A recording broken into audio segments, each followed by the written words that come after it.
I had plans. I had dreams. Heck, I even had a secret savings account for a special dream trip around the world that we were going to do in just a few years. I watched my wife, Tracy, blush deeply and then just keep glowing pink while she talked to a couple of colleagues during the annual staff meeting organized by her employer at a small college in mid-September. I was standing about 15 feet away from my wife at the time when I noticed her reaction. Allegedly talking to another group of her colleagues, Tracy talked to Resursi, who was previously introduced to me as a new associate professor of English literature, and Janet Barnes, who worked in administration.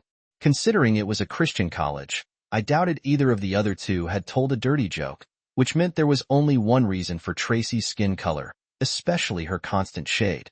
Now I had an answer to a question I hadn't asked.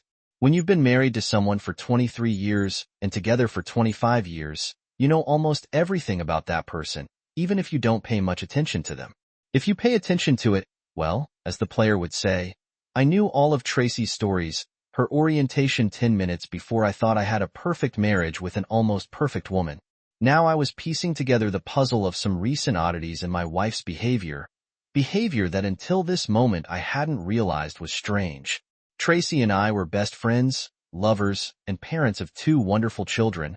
Unlike many couples, we could spend our days together and never get tired of each other's company.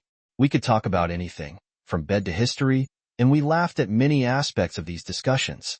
I've always joked that the best way to test marriage compatibility is to take a long car ride with your potential spouse, and if you haven't killed that person, you should marry him immediately. Tracy and I fit this profile, in my opinion. Our life has been great. Yes, it cooled down from the white-hot passion of our courtship and early marriage, but it intensified again when the youngest of our two daughters left for college a year earlier. Staying in an empty nest for most of the year seemed to rekindle our more lustful urges, and we alternated between slow, passionate love and hard physical contact 3 or 4 times a week. Being gym rats, we were both in good physical shape. Tracy had long, blonde hair. Yes, she was probably 15 pounds heavier than before our children were born, but everything was well packed. Actually, I was 20 pounds more muscular than when I graduated from high school. Something had changed 2 months ago, and since it had mostly changed for the better, I wasn't going to look a gift horse in the mouth. I never thought about it. While Tracy has always been a willing and active participant in our lovemaking, she has rarely been the initiator. Suddenly, she started initiating as much as I did, and the physical connection went through the roof. It was great, but our focus has changed. I didn't ask myself that question then. Looking back, I realized that it was a mistake. Except when I talked to her, Tracy and Rafe were never more than 5 feet apart during a walk. Now that I knew what I was looking at, I could tell that Tracy's glow lit up every time she was near Rafe, even when I was around. It usually disappeared quickly when I showed up, but as soon as Tracy left me, she got a social partner. I surreptitiously kept my eyes on this couple throughout the event, although I didn't have to try very hard. Tracy seemed to forget about everyone else when Rafe was around. I've never seen her look around to check where her husband is throughout the evening. She tried to touch Rafe lightly at every opportunity. My emotions were very diverse, ranging from nervousness and fear at first to complete rage after I became convinced of the reality of everything. I saw what I saw definitely looked like the end of my marriage. I practically had to drag my wife away from Rafe at about 11 o'clock. She didn't look happy when I showed up and told her it was time to go. Anger flashed in her eyes for a moment, then she backed off. But it wasn't fast enough for me not to notice her gaze again. 23 years of marriage usually meant the evening discussion flowed freely on the way home, but I deliberately sat quietly, waiting for Tracy to start. She seemed preoccupied for a while, staring out the passenger window until she realized how awkward the silence was. Then she quickly jumped into the void with some meaningless conversation about how poorly dressed the wife of the college president was. I wasn't very responsive. Wow, I'm really tired. I'm going to bed, Tracy said when we got home. Are you coming? I wasn't sure if she was just trying to avoid an evening conversation, or if she was trying to get me to go to bed so she could deal with any frustration from arousal. Anyway, I didn't bite and told her I was going to watch some TV. I think she looked disappointed. The next day was Saturday, so I was able to spend the whole day outside working in the yard, which gave me enough time to calm down and think about everything. If Tracy had any idea that things weren't that simple in our universe, she did her best not to show it. The next week, the situation in the house seemed a little tense. For my part, I tried to act calm, but I used the Find Phone app on my iPhone about 6 times a day, and in each case, Tracy was where she needed to be, so to speak. At night, she seemed more than ready to make love. Nothing changed the following Monday, but on Tuesday, the Find a Phone app informed me that Tracy had gone home at lunchtime. 15 minutes later, I quietly entered my house and confirmed that my marriage had ended. They weren't exactly quiet in our bedroom, so I didn't have to go up the stairs to make sure Tracy's partner was really Rafe. "Oh my God, Rafe." At one point during the celebration, Tracy screamed, "Oh my God, baby, you are the best." The last one was really painful. It took all my self-control not to run into the bedroom and kill the bastard. However, I didn't enter the room because I knew that if I started beating him up, I wouldn't stop until I killed him. None of them were worth a prison sentence. Tracy, I am fully aware that saying I love my husband more than anything in the world sounds selfish, but it is the pure truth. I've loved him for a quarter of a century, and I hope to love him for at least another quarter of a century. However, in the interest of full disclosure, I also have to admit that I have a lover on the side. A lover who was so wonderful that I couldn't give him up. Although I know that sooner or later, I would have to do it because it would be the only way to save my marriage. Mike, my wonderful husband, would be devastated to find out that I have a lover. That's why I did my best to hide my affair. However, I wasn't stupid enough to think that I would never get caught. I knew that the longer it went on, the more my chances of being caught increased. Mike has been my rock for the last 25 years. We were married for 23 years and had 2 wonderful children. He was my best friend, my soulmate, and a wonderful partner. We talked about everything. We laughed a lot, well, until recently. I had no intention of having a lover when I met Rafe. For some reason, he walked into the administration building a couple of days before classes started, and without exaggeration, my life literally changed. Rafe was 30 years old, 6 to 2 inches in height, very fit, with short brown hair and soft gray eyes. He was handsome, but he wasn't George Clooney.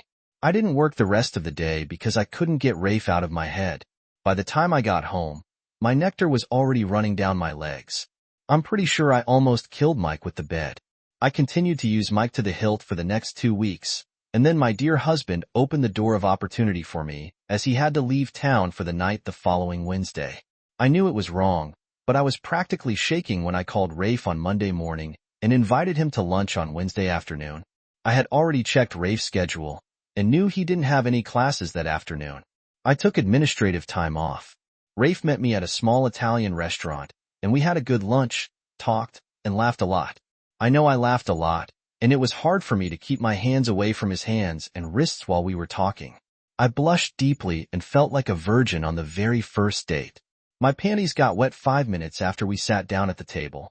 He smiled back at me a lot, held my hand for a while, and even grinned sometimes. I knew he felt the same connection. Being a gentleman, Rafe paid the bill and then asked quietly, "Where to?" I replied in a voice that sounded much more confident than I actually was. "I live 10 minutes away from here. Leave your car, and I'll drive." Knowing that Mike wouldn't be home until Thursday evening saved me a lot of anxiety about the upcoming event, but I have to admit that I was nervous. I knew that after I had 2 children and was 45 years old, I didn't have the mature young body that Rafe was probably used to. I should have felt guilty for what I was about to do, but for some reason, in my mind, it was a fate I couldn't escape. I loved Mike with all my heart and soul, but my time with Rafe was definitely going to happen, and I wasn't going to deny myself the pleasure. I didn't feel guilty about it. I drove my car into the garage and closed the door. The next 10 hours were some of the best of my life. Rafe obviously felt the same connection as I did, and everything we did was amazing. I wasn't a virgin when I met Mike, but I always thought he was a great partner. Rafe has completely reconfigured the scale. He was no bigger or thicker than Mike, but everything he did was off the charts. I remember a lot of screaming and a few tears, and I'm pretty sure it came from me, but I really can't swear to it. Damn, I couldn't even swear by my own name now. I knew what it was like to be used senseless. I definitely wanted that. You're an amazing woman, Tracy. An ecstatic Rafe slid his tongue deep into my mouth for our last kiss before leaving. Rafe, I knew exactly what Tracy McGaughan meant when she called me. I saw her reaction when I met her 2 weeks ago in the administration building. I knew that we would take care of each other after we had lunch, although I didn't say so directly. The woman was definitely a MILF, a pretty face and long blonde hair. She may have a few extra pounds, but I wouldn't give it up for anything. I saw rings on her fingers when I first saw her, but I knew that this did not mean that the woman had disappeared from the market. Besides, I've come to the conclusion that a married fool is the best. Married women tend to have a lot of experience, and a little weird always seems to drive them crazy. We had a great lunch, and then she took me to her house to spend most of the day in carnal pleasure in the marital bed. It looks like her husband was on a trip out of town, so instead of just making love at lunchtime, we made love all day long. It turned out that she was the most physically responsive woman I had ever used. She picked up blow after blow for me all day, screaming, yelling, and making unintelligible noises along the way. When Carr drove me back to my car in the parking lot of the restaurant, I hoped that there would be another day like this. In fact, there would be many more such days, Mike. I was shocked at how deceitful Tracy could be. The following week, she continued her Oscar-winning performance of The Perfect Wife while I was quietly preparing for the upcoming divorce. I met with the lawyer the following Wednesday morning, and she told me that Tracy would be served the following Wednesday. Although we lived in a state without guilt, I still sued on the grounds of adultery. It was petty, I know. I had no idea what I had done to push my wife into another man's arms. Or was it just because he was about 15 years younger than me and could walk more often? Every time they made love, anyway, it wasn't a one-time drunken affair. As if I needed confirmation, the Find Phone app showed that Tracy had gone home for lunch 3 more times in the last 10 days. I knew I didn't have to go home to realize that Tracy wasn't going home to eat cheese sandwiches. I chuckled to myself at the thought. At some point during that time period, I went into our snack buffet to get a pack of Pop-Tarts with brown sugar and cinnamon but found nothing. The day before, I ate the penultimate pack and knew that there was still 1 pack left. I also knew that Tracy didn't eat them because she hates Pop-Tarts. So obviously, Rafe was not only using my wife, but also stealing my snacks. Damn him, Tracy. I woke up Thursday morning feeling like $1,000,000 after the greatest lovemaking of my life. Logically, I should have felt guilty, but really, I just wanted it. I waited until noon before calling Rafe.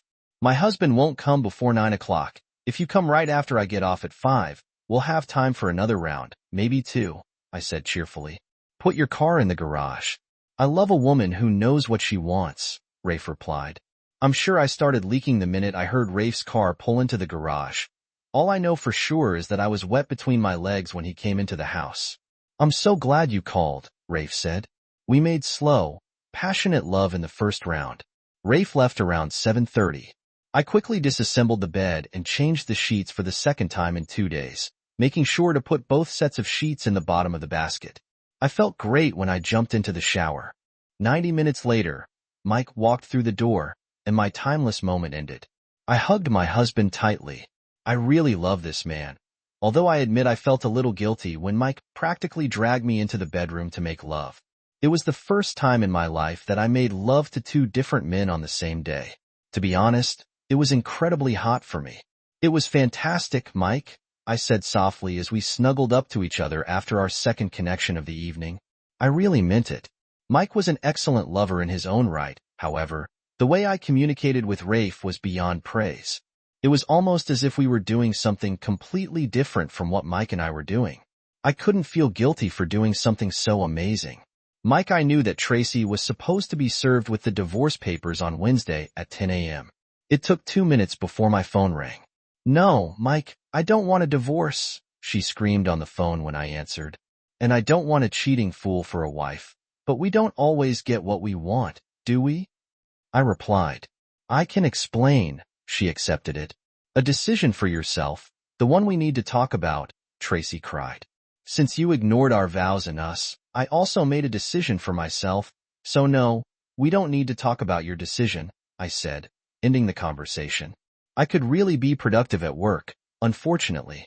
I knew what I was going to face when I got home, and Tracy didn't disappoint me. Don't you think you should have talked to me before you filed for divorce? Tracy was yelling at me when I came in. After all, we've been married for 23 years. What are you saying? These 23 years didn't seem to matter to you when you were constantly cheating on me. I shot back at her. I could tell from her eyes and smudged makeup that Tracy had been crying. I didn't feel quite cheerful myself. I love you, Mike, really, she said. What I had with Rafe was just physical. It was a decision for yourself, I finished for her, to put it mildly. Tracy looked worried. I'm sorry I hurt you, but I think you're overreacting. Can we talk about this? I don't know what you're talking about, Tracy. You've cheated a few times, probably a lot more than I know, I said. I know it looks bad, Mike, but I know it was just a decision for you, Tracy, I repeated. Why don't you explain it to me? I thought it was obvious that I was being sarcastic, but Tracy seemed to be encouraged by my reaction and actually smiled at me. I can't explain it, but it's like we have some kind of special physical connection. He turns my legs to jelly when he's next to me, and that's it. The best lovemaking you've ever had, I heard her say. Her eyes became as big as saucers, and for the first time, she looked scared. Did you hear that? She asked, with tears and fear at the same time. Do you want me to reproduce this for you? I was at home last week. You two were so busy that you didn't hear me. I won't be able to fix this mistake. At least she had the good sense to look down shyly. It was a purely physical impact, Mike. I love you. I can't tell you how much I love you. Can't we at least try to work this out? I know I hurt you, but I know you still love me. She was right about the latter, and it hurt the most. I still loved her, though, not as much as I did 2 weeks ago. 25 years of loving someone doesn't just happen in an instant, Tracy. Although I knew that what I was doing was risky, I was still shocked when I was handed the divorce papers at my office on Wednesday afternoon. I had no idea that Mike knew about my affair. Hell, not only did he know, but apparently, he caught Rafe and me in bed once, and he had a video. Worse, he'd heard me tell Rafe that he was the best thing I'd ever had. I knew that I would never be able to satisfactorily explain to my husband the bond that Rafe and I shared, but I knew that Mike's love for me would eventually win out. I would start by trying to get Mike to agree to me leaving Rafe as a lover on the side, and go back to saving the marriage as a last resort. I suggested contacting a psychologist, and he agreed. Our first meeting with the consultant did not go well for me. The consultant was a woman, but like Mike, she couldn't understand that I just couldn't ignore my attraction to Rafe. I guess I expected her to show more understanding, maybe be on my side. So, your vows meant nothing to you, Mrs. Makwan? She asked after I finished telling my story. No, they mean everything to me. But this, it's different, I explained. It's unlike anything I've ever experienced before. You are a woman. You've experienced a crush before, she said. Well, it looks like that, only much stronger, like I was drugged with illegal substances. I could tell by her face that she didn't believe me. Mike just looked stunned. Men are often accused of thinking with their small brains, but women are just as guilty of this. If today's divorce statistics are any indication, the consultant said calmly. Yes, lightning strike is a real thing, but most people realize that they have a choice to ignore it. You have decided to give in to base desires. I couldn't believe that this woman was basically telling me that I had no self-control. It was like calling me a cheater. Then she asked me a question that probably sealed the divorce deal. If Mike could forgive you and take you back, do you think you would be able to resist your physical desires and remain faithful to your husband? Damn it. I thought this woman would be on my side. I just sat there, afraid to even answer that question. Mike would have known better than a lie detector that I was lying. I love you, Mike. Could you please work with me on this? I don't love him, but I should have him. Don't ask me to give it up. I cried a lot when I finished talking. I shot a quick glance at Mike, expecting to see a sign that his resolve was weakening. In the end, he confessed that he still loves me. I'm sorry, Tracy.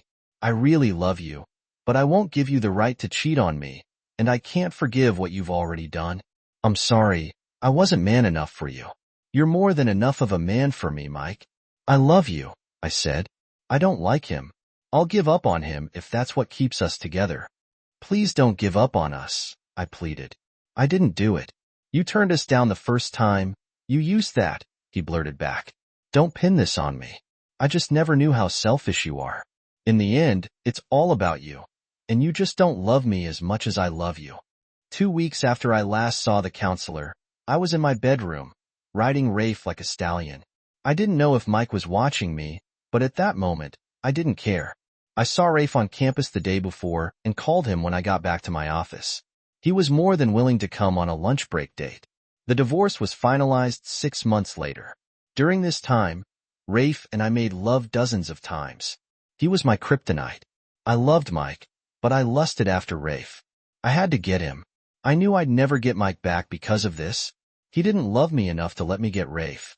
Mike, I couldn't believe that Tracy was really trying to get me to let her leave her boyfriend and stay married to me. If you really love me, what a delusional fool. Forget it. There's no way we're going to stay married, period. I may have been an ignorant, cockled, but I'm not going to be a dumbass.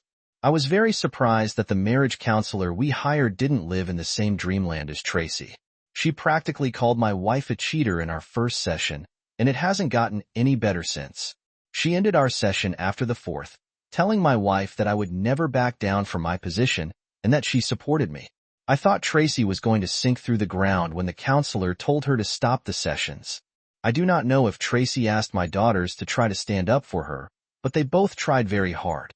"You're ruining the family, Dad," my youngest cried when I told her about it. "No, baby, I'm not destroying the family. Your mother did it. I'm just making it legal." She twisted her face and furrowed her brow. I could tell she was thinking hard. "I guess you're right, Daddy," she finally said. "Rafe, I really didn't want to ruin Tracy's marriage, but I saw it more as her husband's problem. I knew she really loved this guy, but we had an amazing physical connection. If she wanted to get me, damn it, yes, I was going to give it to her. I assumed I couldn't blame him for not wanting to be a cuckold, but then again, this is between him and Tracy. My job is not to wonder why, just to make love or die." Tracy stayed away from me for 2 weeks after Mike filed for divorce. When he didn't relent and take her back, we resumed our romance. In fact, everything even improved because when Mike left the road, I got all her physical attention. Even though Tracy was a great cheater, I never thought we would last any longer at 45. She was not fit for marriage. I knew I wanted to have children of my own, and she already had 2 grown-up children. Besides, if she could do what she did to the man she said she loved more than anything in the world, what could I expect? I kept looking for Miss Cersei. Even though I hadn't talked to Tracy about it, she had enough to worry about after losing Mike. Everything changed when I found Lucy Ralston about a year after Tracy's divorce. She was 24 years old, with short brown hair and a dancer's body, and we got along from the very beginning. I didn't tell Tracy about Lucy at first, but I finally confessed about 2 months later. I knew it might hurt Tracy's feelings, but it didn't look like Tracy really loved me. She and I were absolutely connected physically, but emotionally, we were just good friends. When Lucy and I decided to be exceptional, I had to tell Tracy that it was over between us. "But I gave up my husband for you." Tracy started crying when I told her. "No, it's not like that. You left your husband for a bed with me. We never existed, and it was your choice, but it's not my choice. My choice is to have a wife and family." I said, "Tracy, I was devastated when Rafe told me he was going to be exclusive with Lucy and wouldn't make love to me anymore, but I gave up my husband for you." I cried when he told me, and Rafe gave me a look that I could only interpret as his pity. "No, it's not like that. You left your husband for a bed with me," he corrected. I knew he was right, but still, it was awkward when my children found out about it. Mike didn't gild the pill when he broke up with the kids, telling them that I cheated on him several times for better lovemaking. The kids weren't happy with me, but eventually, they came to terms with it when I told them a year and a half later that Rafe had left me to start a family with a younger woman. I just looked pathetic, even for me. I didn't ask them not to tell their father, but I really hoped they wouldn't. I admit that I don't quite agree with this development in my life. When the kids came home for Christmas, my eldest daughter just casually asked if they were going to meet my boyfriend. At that moment, I confessed that we were no longer together. There wasn't much I could say. I looked down at the floor. Losing Rafe still didn't affect me as much as losing Mike. I mean, Rafe was an amazing partner, but Mike was my soulmate, my everything. It was heartbreaking to come home to an empty apartment every day after work, but but at least I could look forward to amazing lovemaking several times a week. When Rafe left, I had nothing left. The loneliness turned out to be terrible, so I guess at first, I was quite interested in dating. I was surprised that most of the interested men were 30 plus, and some were even 20 plus. Maybe this elderly woman didn't look so bad for 47 years old. I enjoyed the company of several men, although none of them even came close in quality to my ex. Maybe it's because I haven't been on a date for so long, but I've definitely noticed that men's expectations have changed in a quarter of a century, especially among young guys. It seemed like they were expecting a bed on the first date, and if that didn't happen, there usually wasn't a second date. Not that I was approved, but I also wasn't going to jump into bed with everyone and just anyone. When talking to the children, I tried to ask about Mike discreetly. I didn't think he was dating at all, which meant I still had a chance to get him back. I knew the odds weren't very good, but why wouldn't he date me if he was going to date other divorced women? We had a wonderful marriage for 23 years. However, I knew that I would have to be the aggressor if that happened. Mike, maybe you'd like to have a cup of coffee with me sometime, I said after he answered my call a few months later. I know I hurt you with what I did, and I'm sorry about that, but I really wish we could be friends, the kind who sit and drink coffee together and maybe even eat together sometimes. I really miss sitting with you and chatting. Sure, Tracy. I think we could do that, he replied cautiously. Me too. I really miss your company, and I think I'm in a much better position now than I was. We set up our coffee date for next Saturday. Mike, I have to admit that Tracy looked fantastic when she walked into the Starbucks where we agreed to meet. I haven't seen her in 2 years, and time hasn't hurt her at all. She didn't look a bit older, and her weight was probably the same as the last time I saw her. She cut her hair to her shoulders, and the tight sweater she was wearing really emphasized her full breasts. She was wearing almost no makeup, which only emphasized the fact that she was a beautiful woman. I got up to greet her and stopped dead in my tracks, not sure if I should hug her or not. She answered this question for me by walking right into my space, kissing me gently on the cheek and hugging me. I hugged her back. How come no one has fired you yet? Involuntarily, a question came out. She blushed charmingly. Apparently not everyone has such good taste, she replied with a smile on her face. We ordered coffee and each got a cake. We talked about a variety of topics, just like when we were married.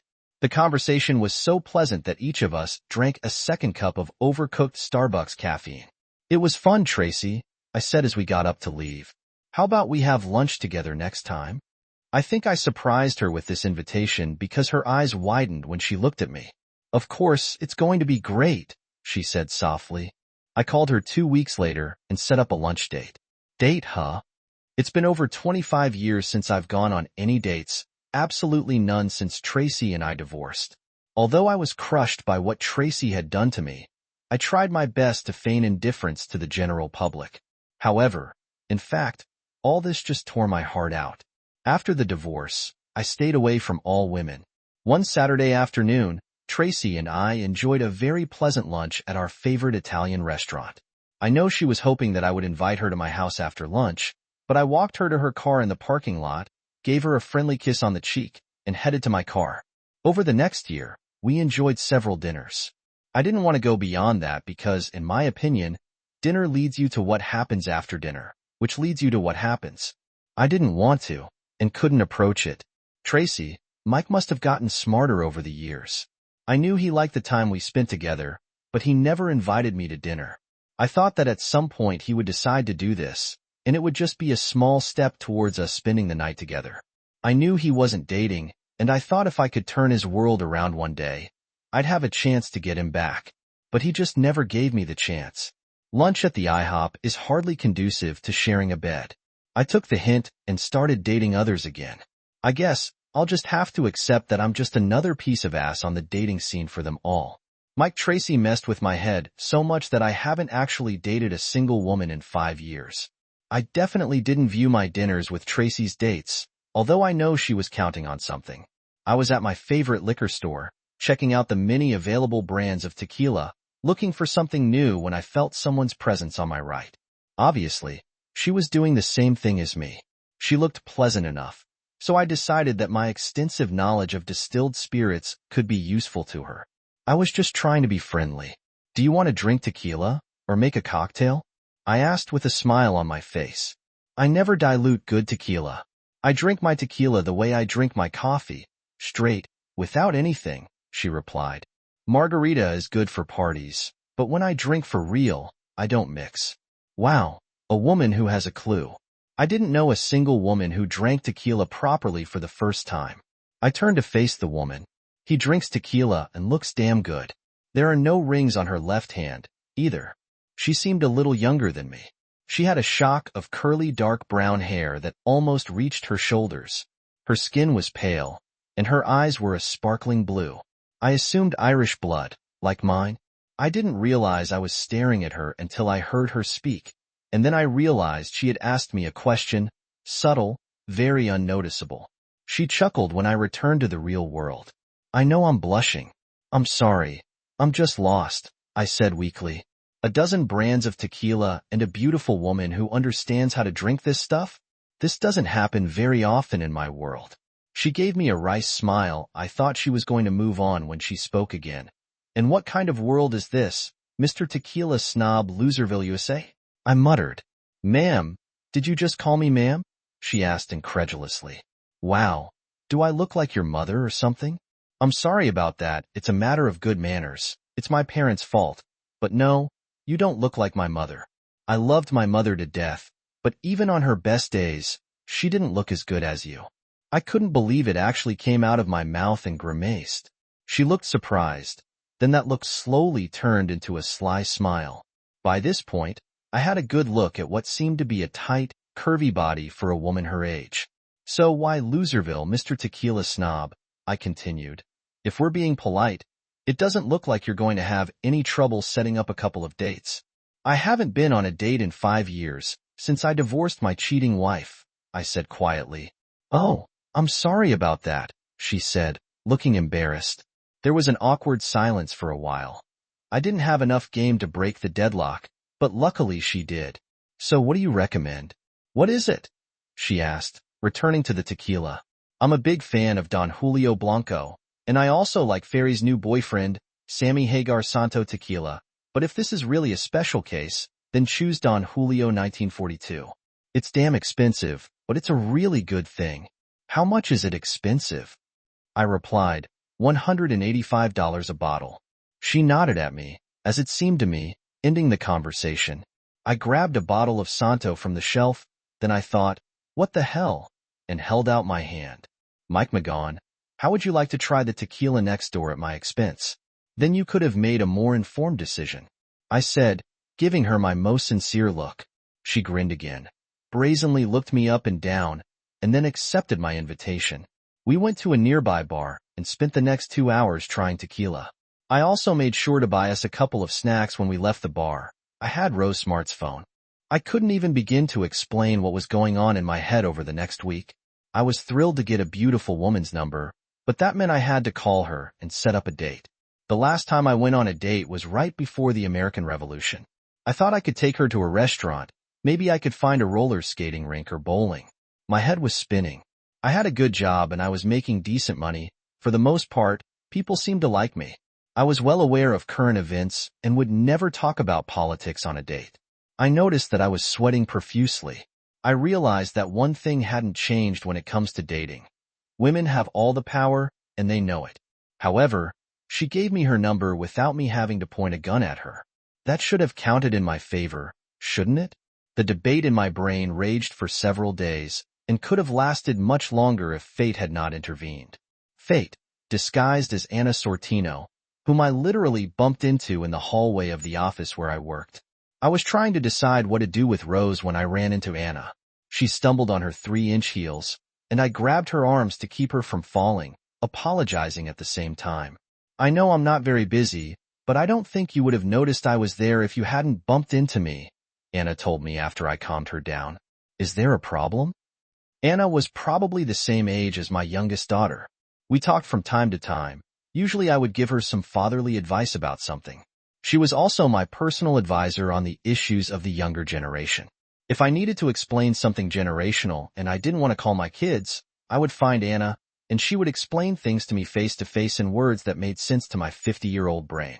Yes, actually, I muttered, probably sounding like a weak buffoon. Anna looked at my face as if she was trying to read a sign. Then she broke into her trademark smile. I was puzzled. It often happened. Maybe this problem is related to the girl, a woman, she said in her sing-song way. Sort of yes, I kept muttering. She looked at me for a few seconds, then made a decision. Okay, you can tell me about it at Murphy's after work, and I don't want any ridicule when I get my ice drink. Or you'll be on your own, she lectured. We met at Murphy's later that day. Anna was sitting across from me with a very cheerful expression on her face when I was talking about Rose. Flustered and stammering, I said, "So, you haven't dated anyone since your divorce 5 years ago? With no one? Wow, I knew you were a little, but not to the same extent," she teased. I cringed at the mockery, but I knew Anna was right. I also knew that she was caring and kind to me, so I asked, "How long has she given you her number? This month? This year?" "That was 5 days ago," Anna replied, and then she added with a playful grin, "And if you keep being smart, I'm going to flip you over my knee." I warned her only half seriously, "Oh, we both might like that," she chirped back. I blushed and said, "Seriously, Mike? What's the problem? You are not a troll. You have a lot ahead of you. Call her." Anna spent the next half hour telling me about some of the things she and her friends do on dates. I resisted the urge to pull out my notebook and take notes. "Can you dance?" she asked at one point. "Who else has 3 left legs?" I responded, and then she added, "Then I'll take it as a rejection. You know, women really like it when a man asks them to dance. It's a kind of physical impact that speeds up the process." She said this with a big smile on her face. "Is that so?" I asked, seriously. "I always thought it was something of an urban legend." "Really?" 100%, she said. "It's a kind of foreplay." "La la la," I said, plugging my ears. She gave me the same look, then grinned again and added, "Oh, and by the way, don't forget to bring a condom. You can't be too prepared." I replied sarcastically, "Yes, Mom." I called Rose when I got home that night and set up a date for the following Saturday. She advised me not to spend too much time talking about my previous marriage, but to answer honestly any questions Rose might ask about it. I was embarrassed to discuss what happened with a relative stranger, but Rose was very empathetic. She then shared her own story of grief, which included a 15-year marriage that ended when she caught her husband in bed with a neighbor, Tracy. The real physical pain from the syphilis I contracted was nowhere near as severe as the humiliation I experienced in the doctor's office. Don't get me wrong. The doctor and the 2 nurses I dealt with were absolutely professional, but I could see that they were shocked to have to deal with me. It didn't get any better when I listed 6 different men as recent partners who needed to be notified. Damn it, 6 notifications. I heard one nurse whisper to another after she first looked at my tests. "It's probably a good thing that she's not 25 anymore." I probably would have ripped her face off if she had said that out loud to me, but I had to admit to myself that this comment sounded really bad. I haven't thought about it too much, but I've been making generous use of the fact that I've been single for the last few years since Rafe dumped me after Mike divorced me. I probably went a little crazy during that time. I think I might have been looking for someone to replace Mike and Rafe, but if that was the case, I didn't even see anything like it. How can I replace what Mike and I have had for 23 years, and how could I replace the incredible bond one had with Rafe? I do not know.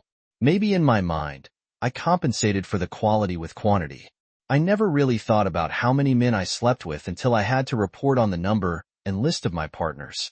Without a doubt, using most of my partners without protection was stupid and irresponsible. It's not like I'm a drunken cheater. I was always sober enough to know what I was doing, and I always chose guys who looked clean and well-groomed. But it's an old story. When you sleep with someone, you also sleep with everyone they've slept with lately. I just never thought about it. You idiot. At least I didn't have to tell anyone about my problem. Mike, Rose, and I got married about a year after our first date. We both still had some trust issues, but we dealt with them with love and with the help of a really good consultant. I gently pushed Rose away, and we lay on our sides, facing each other, both breathing heavily from the strain. After 25 years of marriage, when both were 75 years old, making love once a week was enough. We spent another 10 minutes kissing and cuddling before falling asleep. To say that Rose was my savior is to say nothing. After I divorced Tracy, I was lost. Hell, I didn't even know how to date. She let me feel my own way sometimes, literally, and we kind of grew up together. Although I wouldn't bet money on it, I found a soul made to grow old with. Tracy made me a little more suspicious about choosing partners when I got back into circulation after my, problem. This was probably partly due to the menopause, and in part, probably because although I looked pretty good when I turned 50, still, 20-year-olds and 30-year-olds no longer looked in my direction. In fact, since there were many more single women than men between the ages of 40 and 50, the competition was quite fierce in these age groups. If someone had asked me a few years ago, I would have told them that this was a done deal. I was going to grow old with my loving husband, Mike. Because I was an idiot, nothing came of it. I greatly overestimated my game with Mike. I mistook his kindness for weakness. I thought he loved me so much that he would at least forgive me for my transgression. A few years ago, I moved into a senior community. My old house was too big for me alone. I see my children and grandchildren every few months. It took more than 1 year for the relationship that I had with my children to return to normal. The relationship between Mike and me remained friendly, although we stopped having lunch after I realized that these dinners would not bring me closer to him. Mike finally started dating again after years of being a recluse. I admit that I envy the way he looks at Rose when the whole family gets together for the holidays. I can't help but notice the adoring looks, the sweet manners with which they communicate. I'm sick of it. It should have been with me. Was it worth it? I ask myself. I never like the answer.